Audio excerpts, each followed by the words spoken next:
지니 그들이 그 분깃을 가질 것이니라. 아멘.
감사합니다. 네. 오늘 우리가 읽은 본문은 이미 잘 알고 있는 내용 중에 하나입니다. 창세기 13장에서 아브라함과 조카 롯이 이렇게 갈라졌죠. 그래서 롯이 소돔 가서 살았습니다. 그런데 어느 날 그 지역에 전쟁이 일어난 겁니다. 어떻게 해서 일어났냐면 그 지역을 이렇게 그 패권 왕이라고 해야겠죠. 전체적으로 지배하고 있었던 왕은 그돌라오멜이라고 하는 왕이었는데 그 지역이 12년 동안 그돌라오멜을 섬기다가 13년째 배반을 했습니다. 이러면 그돌라오멜이 가만히 있겠습니까? 그래서 그 지역을 점령하러 간 거예요. 점령을 해서 이렇게 약탈을 한 거죠. 소돔 땅도 가서 조카 롯도 사로잡고 그 재물까지 모두 다 챙겨서 이렇게 다 빼앗아서 약탈해서 자기 땅으로 가고 있었습니다. 그쪽 지역의 전쟁이 그래요. 이렇게 아수르나 바벨론이나 뭐 그돌라오멜이나 다들 이렇게 자기들이 배고플 때 되면 혹은 이 지역에 먹을 것이 나는 추수 때가 되면 이렇게 추수할 것을 약탈하러 오는 해마다 그런 일을 했습니다. 그런 일이에요. 그래서 이 소식을 들은 아브라함이 집에서 길리고 훈련한 318명을 데리고 이스라엘 북쪽인 단까지 쫓아가서 다 찾아왔습니다. 말씀에 그돌라오멜을 다 쳐부수고 그돌라오멜과 연합군을 다 쳐부수고 재물과 조카 롯과 또 부녀와 친척들을 다 찾아왔다 이렇게 되어 있습니다. 이 본문을 보면 약간은 좀 학자들은 여러 가지 논쟁을 합니다. 첫 번째로는 역사적으로 거기에 나와 있는 왕들이 누구인지 이렇게 특정이 되지 않습니다. 그래서 없는 일 아니냐 뭐 이런 이야기들 하는 거죠. 그래서 성경이 꾸며진 이야기다 뭐 이런 이야기 하는데 제가 보기에는 오히려 성서 고고학자들이 너무 엄격해서 그렇습니다. 이 아브라함의 시기를 보통 기원전 20세기 전, 그러니까 뭐 길게는 뭐 23세기, 뭐 기원전 2300년, 뭐 2000년, 뭐 이렇게 이야기하니까 아니 우리나라도 그때 기록 남아있는 게 없잖아요. 땅을 아무리 파도. 그런데 그때라고 뭐 있겠습니까? 그러니까 발견된 거 없으니까 없다라고 이야기하는 건 제가 볼 때 학자들이 너무 엄격한 잣대를 들이대다 보니까 나오는 그런 문제라고 생각합니다. 그리고 또 하나는 우리가 아브라함은 굉장히 연약한 유목민이라고 생각을 하는데 집에서 길린 군사가 318명이에요. 그 당시에 패권 국가였던 그돌라오멜과 연합군을 전부 다 무찌를 정도로 엄청난 군사력이 있었어요. 이 정도면 떠돌이 유목민이 아니라 거의 왕, 나라 수준 되는 거 아닙니까? 그러니까 이제 이런 부분에서도 이제 우리에게 혼란이 좀 오죠. 또 하나는 멜기세덱의 문제입니다. 멜기세덱이 살렘이라고 하는 지역의 왕이라고 하는데 이제 그 살렘이 보통 예루살렘이다 이렇게 이야기하거든요. 이 멜기세덱이 누구냐라고 하는 것에 대해서도 약간 논쟁이 좀 있습니다. 거기에 대한 답은 나중에 드리겠습니다. 그런데 저는 본문에 대한 어떤 난해함이나 논쟁보다도 굉장히 중요한 내용이 이 부분에 담겨 있다라고 봅니다. 무슨 말이냐면 사실 성경 전체가 이 이야기를 하고 있는 거예요. 그런데 우리가 그 언어 때문에 약간 놓치고 있는 부분이 있습니다. 잘 들으셔야 됩니다. 먼저 10계명의 제1계명은 너는 나 위에 다른 신을 내게 두지 말지니라, 그 우상 숭배의 문제와 다른 신을 인정하는 문제에 대한 것을 다루고 있습니다. 그러니까 성경이 사실 그 이야기 하고 싶은 거예요. 너에게 다른 신을 두지 말아라. 여호와 하나님만 섬겨라. 우리에게는 항상 그 질문이 있습니다. 그러면 진짜 신이 누구이냐? 우리가 여호와 하나님을 섬긴다고 말하지만 우리 안에서도 내가 신처럼 섬기고 있는 여러 가지 것들이 있습니다. 그래서 진짜 신이 누구인가 분별하고 우상을 섬기지 말고 여호와 하나님을 섬겨라라고 가르쳐주고 있는데 바로 그 내용이 오늘 본문에 딱 들어있어요. 아브라함이 전쟁을 마치고 난 다음에 이렇게 내려오니까 그돌라오멜과 그 연합군을 무찌르고 돌아오는 상황에서 소돔 왕이 사회 골짜기라고 하는 곳에서 아브라함을 맞이했습니다. 그런데 그 옆에 누가 있었냐면 살렘 왕 멜기세덱도 함께 했습니다. 떡과 포도주를 가지고 나왔죠. 이때 멜기세덱을 누구라고 설명합니까? 18절에 보면 그는 지극히 높으신 하나님의 제사장이었다 이렇게 되어 있습니다. 왕이면서 제사장이었습니다. 근데 19절과 20절에서 보면 멜기세덱이 아브라함을 축복합니다. 뭐라고 축복합니까? 천지의 주제이시요 지극히 높으신 하나님이여 아브라함에게 복을 주옵소서. 이게 축복이죠. 너희 대적을 내 손에 붙이신 지극히 높으신 하나님을 찬송할지로다. 이것은 찬송시입니다. 그 지극히 높으신 하나님을 찬송하는 내용이죠. 성경을 그냥 읽으면 여기서 멜기세덱이 섬기는 하나님과 아브라함이 섬기는 여호와 하나님이 똑같다고 생각을 읽을 수 있어요. 여기까지는. 그 다음부터는 좀 다른 이야기지만 성경의 구약성 다른 부분에서는 그런데 여기서 멜기세덱이 말하는 지극히 높으신 하나님과 아브라함이 섬기는 하나님이 사실은 다릅니다. 아브라함이 섬긴 하나님은 뭐라고 되어 있습니까? 22절에 보면 그분의 이름은, 그러니까 아브라함은 천지의 주제이시요 지극히 높으신 하나님 누구라고요? 여호와께 내가 손을 들어 맹세합니다. 그렇게 이야기합니다. 그런데 멜기세덱이 부른 하나님은 뭐라고 되어 있습니까? 지극히 높으신 하나님 이렇게 되어 있습니다. 이게 무슨 차이냐면 원어로 보면 멜기세덱이 말한 지극히 높으신 하나님은 엘 엘론이라고 하는 이름입니다. 엘 엘론은 누구냐면 당시 가나안 땅, 그러니까 아브라함이 걷고 있었던 그 땅, 그 가나안 땅의 많은 신들 중에서 최고의 신의 이름이 엘 엘론입니다. 구약 성경은 엘 엘론을 전부 다 지극히 높으신 하나님이라고 번역하고 있어요. 그러니까 이 이전까지는 가나안 신을 의미한 말이었습니다.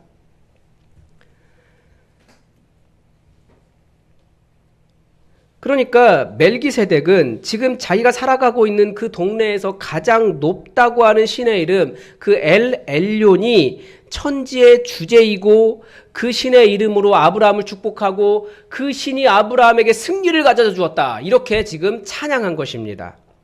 그러나 22절에서 아브라함은 멜기세덱의 말을 그대로 인용하면서 그 승리하게 한 신이 엘 엘론이 아니라 가나안의 그 땅의 신이 아니라 여호와 하나님이시다라고 바꾸고 있는 거예요. 성경은 이런 일을 계속합니다. 특히 고대 본문일수록 계속 그래요. 사사기 본문이라든지 사무엘 본문이라든지 계속해서 그 시대의 사람들이 만나고 있던 신들이 그게 신이 아니고 여호와 하나님이 진짜 신이다라고 하는 전환을 계속 일으킵니다. 그러니까 우리 시대로 맞게 각색을 하면 멜기세덱이 아브라함을 축복하면서 천지의 주제이신 부처시여 아브라함에게 복을 주옵소서 이렇게 말하고 있는 거예요. 근데 아브라함은 그것을 바꿔서 천지의 주제이신 여호와 하나님께 내가 손을 들어 맹세합니다라고 맞받아친 거죠. 우리가 섬기는 하나님에게는 분명한 이름이 있습니다. 그 이름이 뭡니까? 여호와 하나님이십니다. 우리 하나님의 이름은 그거예요. 사실 정확한 발음은 잘 모릅니다. 왜 모르냐면 왜냐면 고대인들은 우리에게도 그런 마음이 있어야 돼요. 우리 하나님을 너무나 경외하고 존중하고 사랑하고 함부로 부를 수 없었던 거예요. 한번 생각해 보십시오. 제가 아들이 있는데요. 제 아들이 학교 가서 제 이름을 막 부르는 거예요. 근데 제가 무슨 말을 해줄 거 아니에요. 그런데 학교 가서 그렇게 말하면 우리가 하나님의 이름 함부로 부르면 그렇게 되는 겁니다. 아, 우리 집에 철규가 나한테 뭐라고 했어. 그건 똑같아요. 그러니까 우리가 하나님의 이름 함부로 부르면 그런 형식이 돼버리는 겁니다. 그래서 이스라엘 사람들이 하나님의 이름을 함부로 부르지 않다가 그 뭐라고 말하는지 발음을 잃어버렸어요. 아, 전부 다 고개는 저에게 내 눈이 이쪽으로. 굉장히 재밌는 현상이 일어났습니다. 네. 네. 아니, 고개 이렇게 돌려서 봐도 돼요. 네, 앞에 있으면 굉장히 재밌는 걸 많이 보여요. 네. 아무튼 고대인들은 하나님의 이름을 함부로 부를 수 없어서 그 이름을 잃어버렸어요. 실제 발음을. 그래서 그 하나님의 이름이 나오는 부분에는 아도나이라고 불렀습니다. 그래서 구약 성경에서 주라고 번역된 부분, 그건 전부 다 아도나이를 번역한 말입니다. 그리고 여호와 하나님이라고 되어 있는 그 신성 사문자라고 하는데 그 네 개의 문자는 여호와라고 번역을 하고 있고요. 하나님이라고 되어 있는 부분은 뭐 엘로힘이나 엘 이런 단어를 하나님이라고 번역했습니다. 그런데 신약 성경에 가보면 그리스 70인역에 보면 거기는 하나님의 이름을 함부로 부를 수 없어서 여호와라는 말 자체도 전부 다 주로 번역해놨어요. 그래서 70인역을 대본으로 했던 신약 교회는 예수님을 주라고 부르는데 굉장히 어려움을 겪었던 거죠. 처음에는 그분이 하나님이시냐 여호와냐 그런 혼란이 있었던 겁니다. 아무튼 아브라함의 시대든 지금 우리의 시대든 우리가 신이라고 불리는 것들이 많이 있습니다. 우리가 신 대접하는 것들이 많이 있어요. 종교도 다양합니다. 멜기세덱이 엘 엘론을 천지의 주제라고 부르고 있지만 아브라함의 그 승리와 고백을 통해 참 하나님은 오직 여호와 하나님이시다. 이것을 보여주고 있어요. 다시 말씀드리지만 사람들은 다 뭐 따라갑니까? 자기 믿음 따라갑니다. 알라가 신이라고 믿으면 그러면 알라 따라가고 석가모니가 신이라고 믿으면 불교 따라가고 무당이 영험하다고 믿으면 전보로 다니고 돈이 신이라고 믿으면 사람들은 돈 따라가고 명예가 권력이 신이라고 믿으면 그거 따라가는 거예요. 그리고 실제로 거기에는 그 자기가 따라갈 만한 것을 설명해주는 뭔가가 있긴 있어요. 그런데 그렇다고 할지라도 성경은 진짜 참신은 오직 여호와 하나님 그분밖에 없다. 우리의 믿음을 수정하라고 가르쳐주고 있는 겁니다. 그래서 아브라함이라고 하는 사람이 어떻게 보면 처음으로 외부 세계를 접한 거예요. 외부 세계를 접하고 난 다음에 그가 하는 일이 그건 거죠.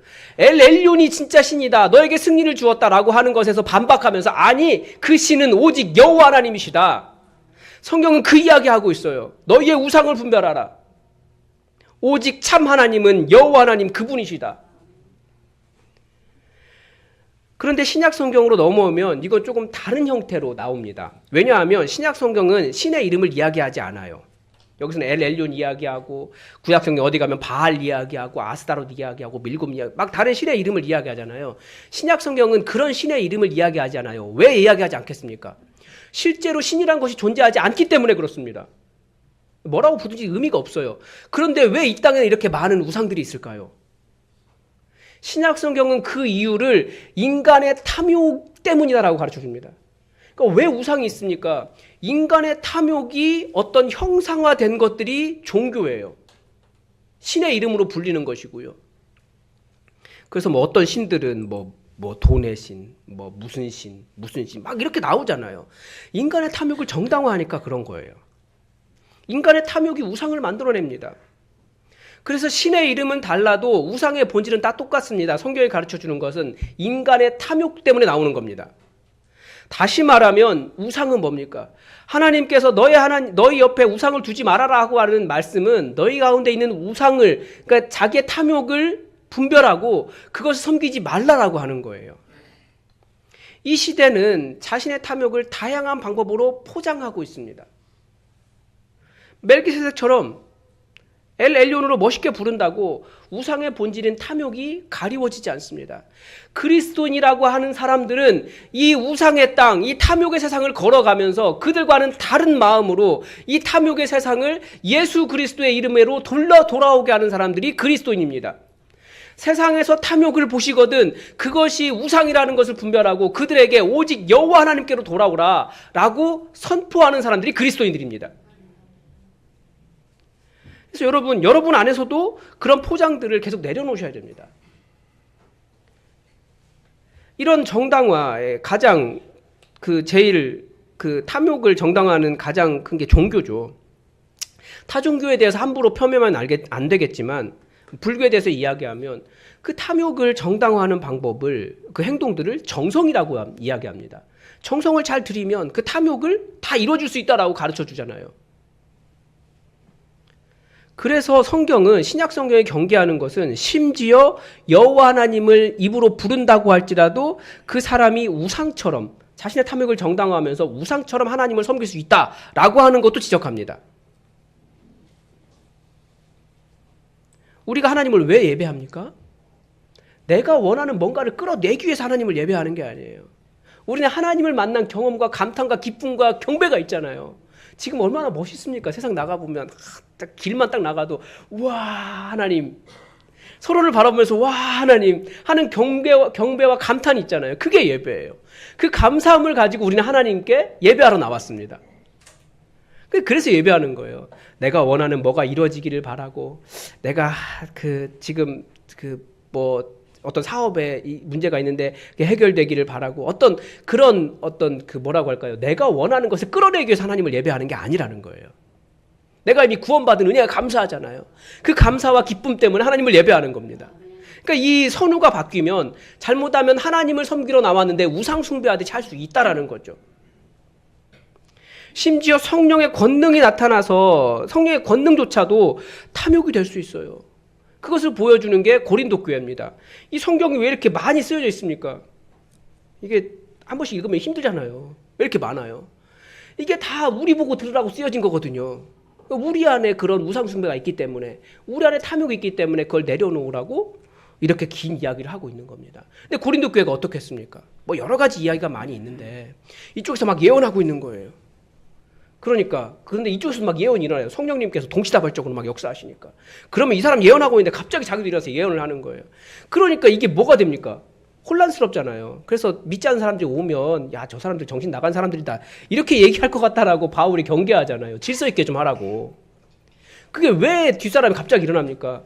이 사람이 예언하는데 나도 예언하고 싶은 거예요. 나도 이렇게 드러내고 싶은 거죠. 그러니까 성령의 역사가 자기 자신을 자랑하려는 탐욕의 옷을 입을 수가 있습니다. 그러니까 우리는 하나님의 일을 하면서도 계속 겸손해야 돼요. 예수님이 계속 하신 말씀이 이거예요. 너희 중에 높으려고 하는 사람은 낮아져야 된다. 심지어는 모든 사람에게 종이 되어야 된다라고 말씀하셨어요. 그래서 교회 안에는 높으면 높을수록, 한 일이 많으면 많을수록, 공로가 많을수록, 기도 많이 할수록, 헌금 많이 할수록 겸손합니다. 이게 교회의 특징이에요. 그런데 자꾸 이렇게 뭔가 직분이 생기고 뭔가 이렇게 올라갔다라고 생각하면 이렇게 참 지적하고 이런 일을 좀 사람들이 많이 하려고 합니다. 굉장히 조심해야 되는 거죠. 제가 아는 목사님 참 겸손하시고 복음대로 살려고 하셔서 제가 열심히 따라가려고 노력하는 분이 한 분 계시는데 꼭 그런 분들이 이런 일 많이 당하시더라고요. 그 목사님 섬기시는 교회에서 장로 선거를 했습니다. 우리는 그런 분들이 안 계셔서 너무 감사한데 장로 선거를 했는데 그분이 피택이 되자마자 그 목사님께 문자를 보내셨다라는 거예요. 목사님의 설교에는 복음이 없습니다. 어떤 마음인지 아시겠죠? 그분이 피택이 되었으니 이제 내가 목사님의 설교를 지적할 수 있는 사람이 되었다. 이게 있었던 거예요. 아니 그 본인이 아시는 것에 이렇게 좀 다른 것이 있어도 그렇게 표현하는 건 좀 약간은 방법에 문제가 있는 거죠. 겸손하게 하셨으면 잘 받아들였을 텐데. 그래서 그 문자를 알게 된 그 다른 분들, 기존의 장로님들이 다들 기겁을 하신 거예요. 그러니까 피택이 되었으니 그런 자세는 아닌 거예요. 그게 뭐냐면 우리가 복음을 잘 알아요. 복음에 대해서 잘 알아요. 그런데 복음을 따르는 삶을 사는 것이 아니라는 거죠. 복음은 아는 것보다 뭐가 더 중요합니까? 복음을 따라 살아내는 삶이 더 중요한 거예요. 복음을 아는 것이 중요한 것이 아니라 자기 자신을 드러내고자 하는 자기 자랑과 권위의식이 그런 일들을 만들어내는 거죠. 이것도 우리가 복음을 알지만 잘못하면 그 복음 때문에 탐욕이 정당화되는 순간이 돼버리는 겁니다. 아브라함이 멜기세덱에게 천지의 주제이신 참 하나님은 엘엘론이 아니라 여호와이시다라고 가르쳐 준 것처럼 우리에게 참 하나님이 누구신지 가르쳐 주신 분이 누구십니까? 우리 예수님이십니다. 그래서 우리는 하나님이 누구신가 알려면 계속해서 예수님을 봐야 돼요. 근데 예수님이 오시면서부터 하신 말씀이 있어요. 예수님이 어떤 분이십니까? 임마누엘. 우리 하나님은 임마누엘, 우리와 함께 하시는 분이시다라고 가르쳐 주고 계십니다. 그런데 세상은 또 우리 마음은, 우리 삶의 경험은, 우리 느낌은 하나님이 우리와 함께 하시는 분이신 것 같습니까? 아니면 우리와 멀리 떨어져 계신 분 같으십니까? 대답이 네, 하나님은 우리와 함께 하시는 분이십니다. 임마누엘. 그런데 내 삶의 경험, 내 느낌, 내가 병들고 사업이 잘 안 되고 원하는 대로 되지 않고 속상하고 인생에 고난이 닥칠 때면 하나님은 임마누엘이 아닌 것 같아. 그렇게 말하면서 다른 것을 찾아가요. 뭐가 진리입니까? 이 땅에는 하나님에 대한 진리보다 엘엘론이 천지의 주제이시다라고 말하는 사상이 너무나 많다라는 거예요. 그래서 우리는 계속해서 하나님의 말씀으로 들어가야 됩니다. 누구를 보면서? 예수 그리스도를 보면서. 예수 그리스도 때문에, 예수님 오신 예수님 때문에 하나님에 대한 생각이 바뀌신 것들이 있으십니까? 저는 있어요. 저는 하나님이 제 기도도 안 들어주시고, 제가 그랬잖아요. 그건 사실 제가 강팍하고 제가 죄인이어서 그런 건데 하나님은 제 기도 정말 안 들어주신 분이라고 생각했어요. 방언하는데 15년 걸렸다니까요. 그런데 그리고 너무나 힘들 일이 많아서 그랬는데 예수님이 오셔서 보여주신 하나님은 그런 분이 아니셨더라고요. 하늘 보좌를 버리시고 이 땅에 내려오시면서 내가 너를 너무나 사랑한다라고 말씀하시기 위해서 하나밖에 없는 사랑하는 아들을 십자가에서 내어주신 분이에요. 저는 그거 생각할 때마다 나는 과연 죄인을 위해서, 나쁜 놈들을 위해서 내 아들을 내어줄 수 있을까? 저는 못해요. 그런데 우리 하나님은 그 일을 하셨다는 거예요.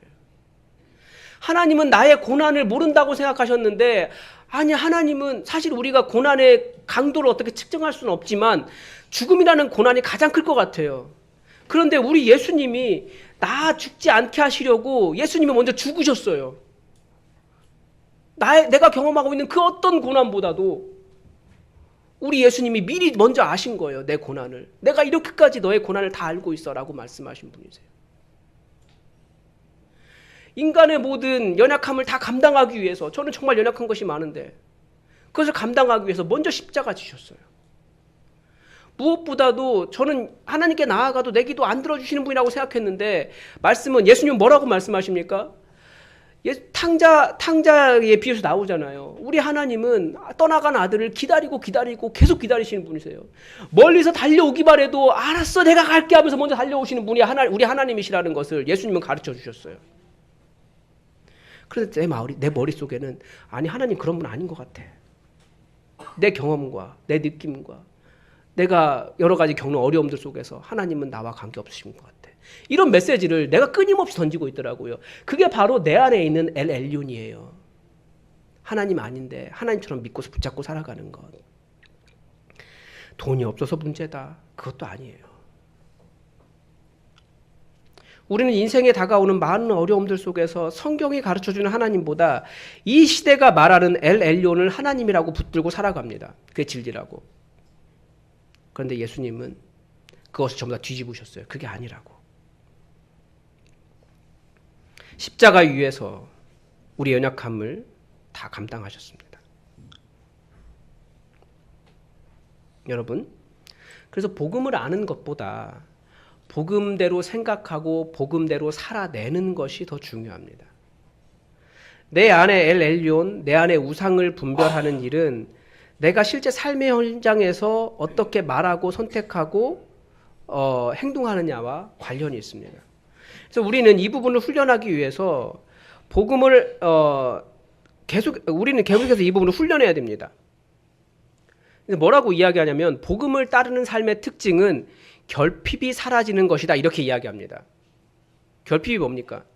복음을 안다고 말하지만 우리는 많은 결핍을 느껴요. 예를 들면 교회 안에서 일어나는 많은 문제들은 내가 무엇인가를 얻지 못했다라고 생각할 때 일어납니다.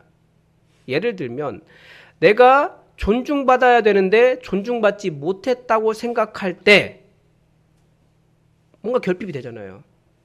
아니면 내가 어떤 일을 하고 감사 인사를 받아야 하는데 거기에 대한 충분한 어떤 대가를 받아야 되는데 받지 못했을 때 결핍이 일어난 거죠. 내가 이런 일을 했는데 인정받지 못했을 때, 아니면 내가 하나님 잘 섬겼는데 내 삶이 잘 풀리지 않을 때, 다른 사람에게 영향력을 행사해야 되는데 그렇게 되지 않았을 때, 이런 감정들이나 생각들이 뭔가 부족하다고 생각되는 것이 결핍을 느끼는 것입니다. 그런데 그런 결핍을 느끼는 이유가 무엇이겠습니까? 이 우주에서 가장 크고 소중하신 우리 하나님이 나의 존재를 너무나 기뻐하신다는 것이 단지 개념에만 머물러 있지 정말 나를 향한 하나님의 그 사랑을 믿지 않기 때문에 그렇습니다. 다른 게 믿음이 없는 것이 아니라 하나님께서 우리를 너무나 사랑하신 그 사랑을 믿지 않는 것이 믿음 없는 거예요. 하나님께서 나의 존재, 나의 모든 존재, 가난함, 마음의 연약함, 세상이 받아주지 않는 것들, 질병과 힘든 육체와 마음, 이런 모든 문제와 관계없이 십자가에서 나를 받아주셨음에도 불구하고 그 용납하심을 믿지 않기 때문에 사람들을 향해 나는 더 존중받아야 하고, 나는 더 인정받아야 하고, 나는 더 말해야 되고, 나는 더 감사 인사를 받아야 되고, 다른 사람은 내 의견을 따라야 하고, 내가 너보다 더 옳아라고 말하게 된다는 거예요. 그래서 복음은 그런 결핍들이 사라지는 겁니다. 그런 더 인정받으려고 하는 결핍 현상이 복음 안에서 내가 어떠한 사랑을 받고 있는지 믿지 않는 것과 같습니다. 그래서 우리를 무한히 용납하신 예수님의 복음이 아니라 내 결핍 때문에 서운한 마음을 따라 선택하고 말하고 행동할 때가 너무나 많다라는 거예요. 그게 복음을 알지만 복음대로 살지 않는 삶의 자세입니다. 아까 그 목사님 안식월을 다녀오셨어요. 제가 알기로 안식월이 이렇게 우리도 규정에 저도 뭐 몇 년 하고 안식월 갈 수 있게 그렇게 되어 있잖아요. 그 교회도 그런 규정이 있었는데 안식월을 한 번도 가지 않으셨어요. 그러다가 올해 한 번 안식월을 가신 거예요. 3개월인가 가셨습니다. 그런데 그 교회에서 갔다 와셨는데 그 교회에서 후원하는 선교사님들이 교회를 방문하신 거죠. 오랫동안 교제해 왔기 때문에 그 목사님 오셔서 주일 설교를 그 선교사님에게 맡겼습니다. 한 주는 괜찮은데 그 다음 주에 또 다른 선교사님이 오셨어요. 그 목사님 어떻게 하셨을까요? 역시 주일 설교를 그분께 맡겼어요. 그랬더니 또 장로님 한 분이 장문의 문자를 보내셨대요. 죄송합니다. 자꾸 장로님들 이야기해서 우리 장로님들이 그런 분들이 아니신데 괜히 막 찌르려고 그러는 게 아니고 근데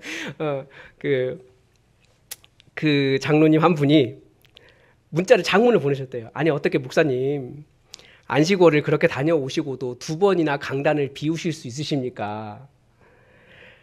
그런데 이제 거기까지는 좀 이해가 돼요. 말씀할 수 있죠. 장로님이니까 또 말씀하셔야 되는 부분도 있는 것 같아요. 그런데 거기는 이제 그 다음에 한 말이 그래요. 우리 아버지는 큰 교회 목회를 하시면서도 사실 더 다른 말이 있어요. 진짜 큰 교회 하셨거든요. 큰 교회 목회를 하시면서도 강단을 비워본 적이 없으십니다. 목사님의 얼굴을 보면 주일 강단을 비우시고도 얼마나 기뻐하시는지 아십니까? 뭐 그런 내용이었어요. 예. 아쉽죠. 사실은 맞는 말일 수도 있어요. 목사님이 주일 강단 비우는 것 그렇게 쉽게 할 수 있는 일은 아니거든요.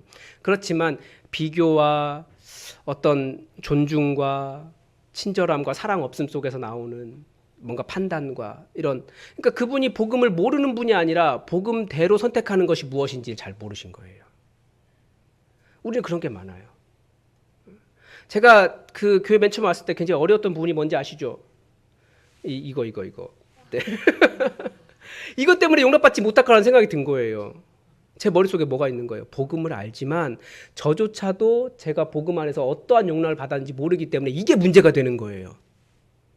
그래서 나중에 삼손 말씀 읽으면서 이게 문제가 아니다 라는 것을 깨닫고 그 다음부터는 아주 자유를 누렸는데, 우리의 선택들이나 우리의 행동들에 그런 생각들이 많이 있어요. 내가 용납받지 못한다. 근데 복음은 그렇게 말하지 않는다라는 거예요. 복음을 따른다라는 것은 실제 내 안에서 일어나고 있는 결핍에 대해서 얼마나 우리 주님이 나를 깊이 사랑하시고 그 결핍을 해결하시기 위해서 십자가에서 죽으셨는가, 이것을 알고 나의 선택과 다른 사람에 대한 선택, 다른 사람에 대한 판단에서 계속 복음을 따르는 선택을 하는 것이 복음을 따르는 삶입니다. 타인에 대한 관대함과 존중을 잃어버리는 이유는 내가 죄인이고 그럼에도 불구하고 얼마나 큰 용서를 받았는지를 잃어버리기 때문에 그렇습니다.